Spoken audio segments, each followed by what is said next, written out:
What's going on, farmers? Right now I happen to be in the barn, which is pretty typical, but it's only for the moment. I'm going to go through real quick on where I'm at with Gumby and what is needing to be done yet, and then after that we're going on a field trip, so take a load off and stick around.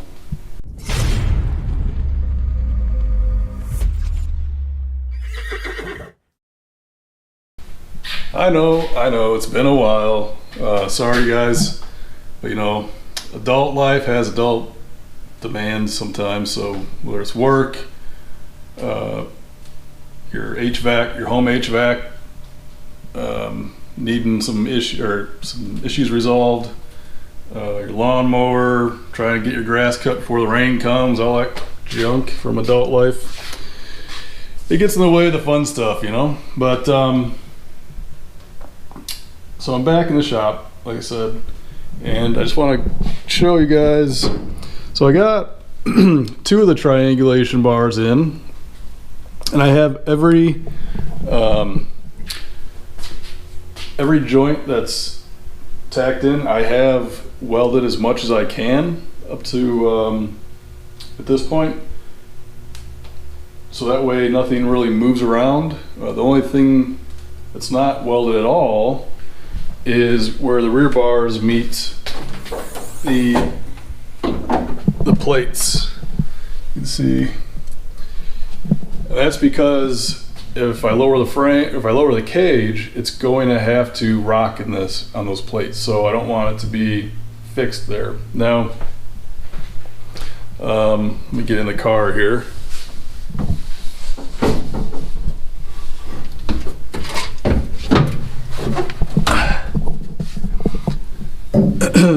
So I have the two triangulation bars in, which is an optional piece to the cage kit. It's not a requirement.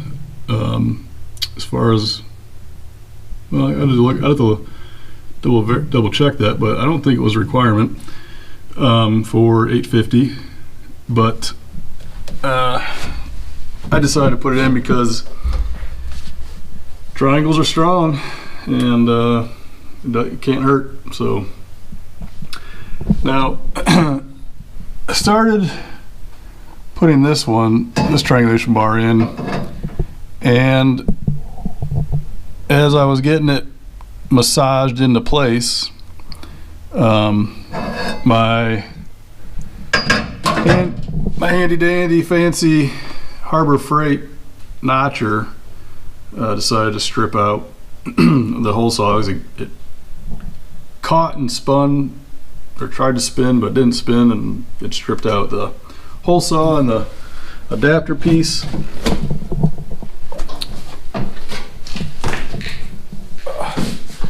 So that put me at a bit of a standstill, but that day there,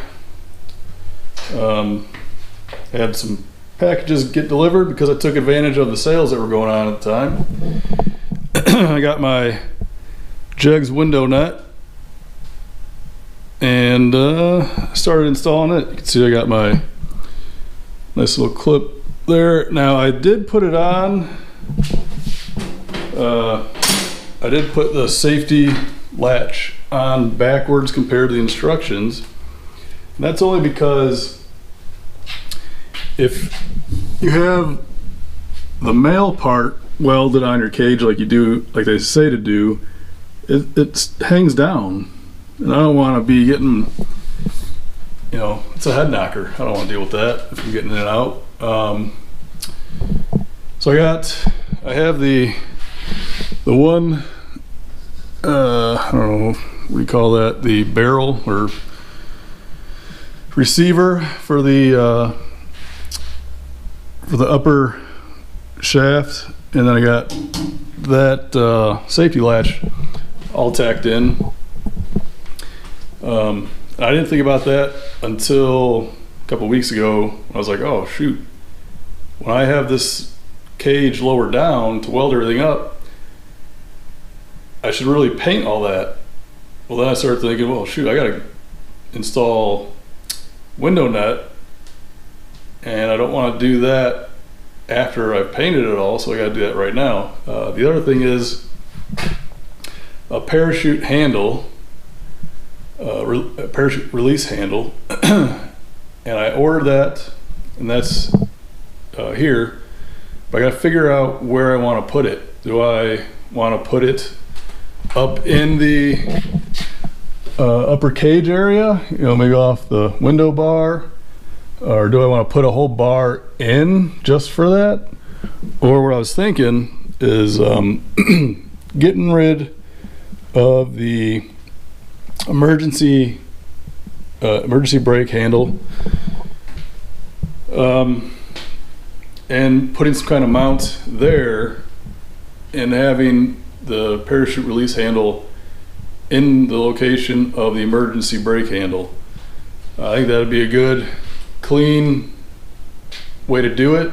In addition, it'll be within a foot of the shifter, so as soon as you are done shifting, you can ready your hand really quick and easy, and if there's ever an emergency situation where you need to release that parachute, it's right there. So that's what I'm looking at doing. But yeah, today we're not going to be working on the car, even though I'm in the shop. I'm going on a field trip. So a few weeks ago, I was watching, I was watching something, and I got into this YouTube black hole, like happens to all of us at some point in time during the week. And I found Travis Pastrana and his crew doing the 24-hour of lemons race. Now, I don't know if you've seen it before or if you know about it, but it's a play on the 24-hour Le Mans, and when you enter, you are required to, or you're not supposed to spend more than $500 on the car that you race. Now, safety equipment, all that stuff is excluded from that cost factor, but I just lost my train of thought. But the car purchase itself cannot be more than $500, and there's judges that deem whether it is or isn't, and if it isn't, they determine a value and give you handicap laps based on that value. So it looks like a ton of fun. It's not a majorly serious competition, but it still looks like a great time, and I wanted to be a part of it, so I started looking into it. First thought was maybe I should buy a car and start a team, you know, but then I looked on their forum, and they have forum pages for people who are wanting to get involved, and for teams that need people, whether it's a driver, mechanic, crew, whatever. So I just got on there and started looking around and found a team. Actually found a few teams near me, and one of them seemed really interesting, and I'm gonna go there today to meet up with these guys and see if you know, things work out, and maybe I will get to, you know, at least work on a car for the 24-hour Le Mans or 24-hour Lemons, and or maybe even drive one. So let's so I'm gonna shut up now and get on the road, and I'm gonna hopefully be able to do some camera work there and show you guys what's going on. So I'll be back in a little bit.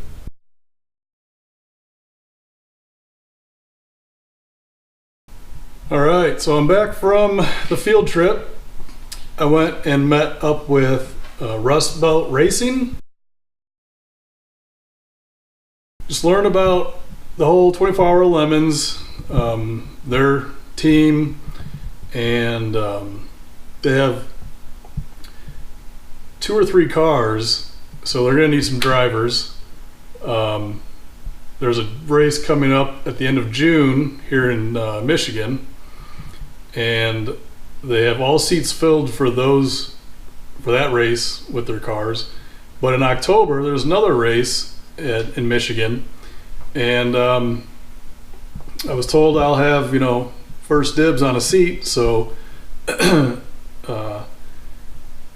once that email comes out, I will then,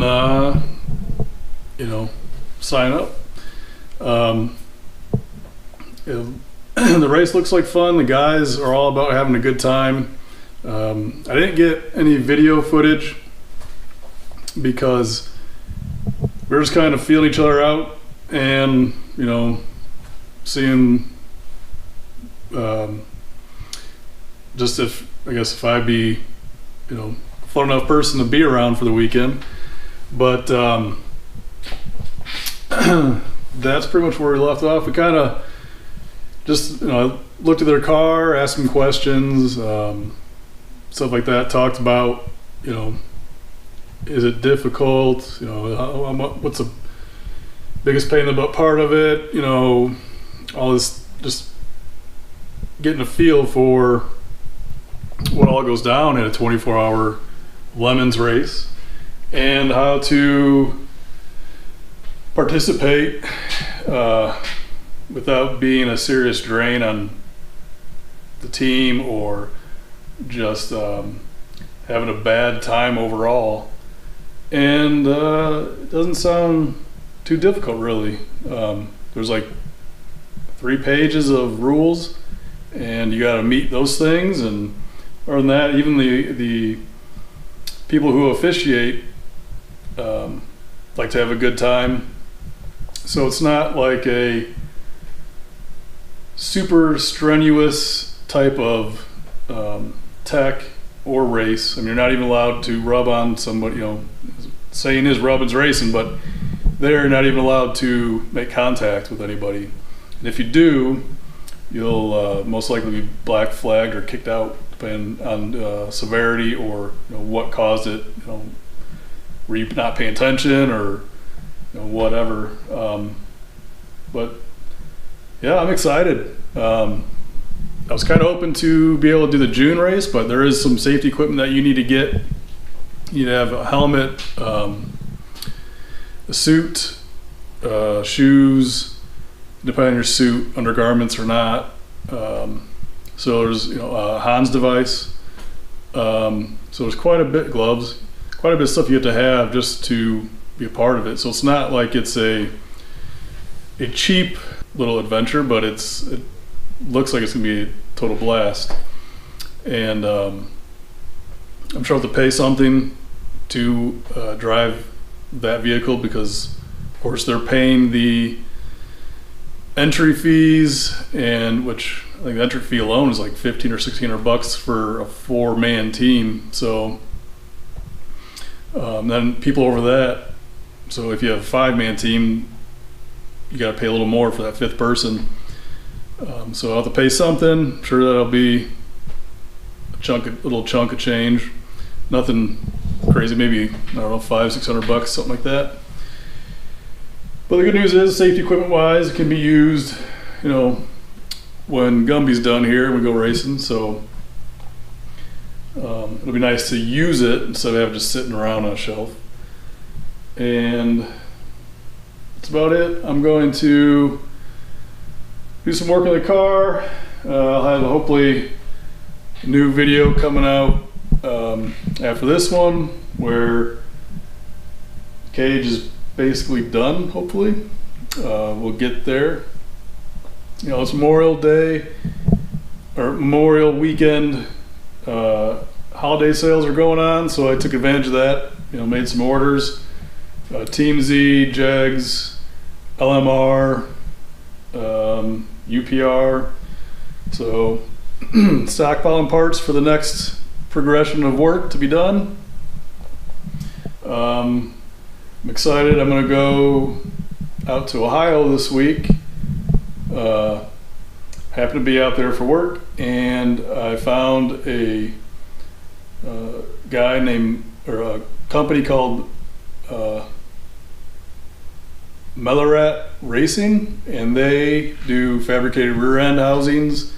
They build just standard rear end housings, you know. He also makes Mustang suspension parts like upper torque boxes, lower torque boxes. I'm glad I found him when I did. Kind of wish I would have knew about him earlier, but I really liked his upper torque box, and it looks the same as Team Z's for the most part, but it doesn't have the infinite adjustability slot in it with the teeth, which I do like. I like the holes, because if something were to come loose, and then, you know, just because of a loose bolt, your upper control arm is, you know, an inch or two off from the other one, you're not going to damage anything. Whereas if it's just a hole with a loose bolt, it'll stay there, but you'll hear it rattle instead of damaging something at some point, or less likelihood to damage something. But that's about it for this video, guys. Sorry, there's not a whole lot of action, just a lot of talking. But the next one should have some more action in it, and I'll probably be going out to the Michigan race, 24-hour Lemons race in June, end of June, just to go check out the racing and the overall aspect of it, and hang out with the Rust Belt racing team, and just get to know all those guys and all that good stuff.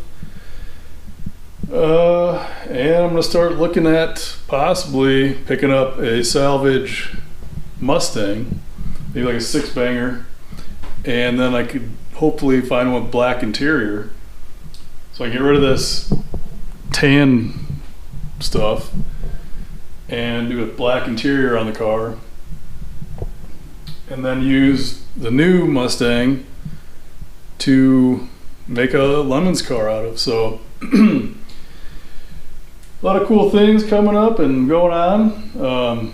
But anyways, guys, you enjoy your weekend, have a good week, and remember, turn that dream into a goal and crush it. See ya.